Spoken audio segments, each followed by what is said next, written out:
আলহামদুলিল্লাহ, আল্লাহ তাআলা অশেষ রহমতে মদিনায় সফরের সৌভাগ্য সৌভাগ্য করার সুযোগ করে দিও। মসজিদে নবনীতে নামাজ পড়ার সুযোগ করে দিও। ভাষায় প্রকাশ করা যায় না। ইয়া আল্লাহ, এই পাক পবিত্র মক্কা মদিনায় গিয়ে হজ করার সুযোগ করে দিও। নবীজির রওজা শরীফের সামনে দাঁড়িয়ে চোখের পানি যেন অজান্তে বের হয়ে আসে। তার ভালোবাসা, শ্রদ্ধা ও মদিনায় গিয়ে শান্তির রহমত বর্ষণ করো। আলহামদুলিল্লাহ, তাহাজ্জুদ নামাজ ও ফজরের নামাজ পড়ার তৌফিক দান করো।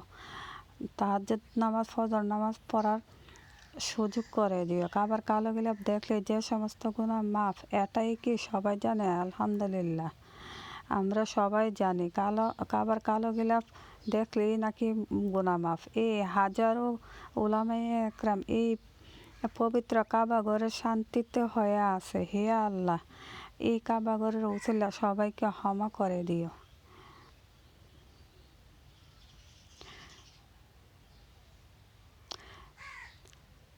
আলহামদুলিল্লাহ, জানি না কাবার কালো গোলাপ দেখলে ওইখানে হাজারো ওলামায়ে একরাম নামাজ পড়ার জন্য ছুটে আসে। কেন আসে? ইয়া আল্লাহ, তুমি কি রহমত রেখেছো এখানের মধ্যে?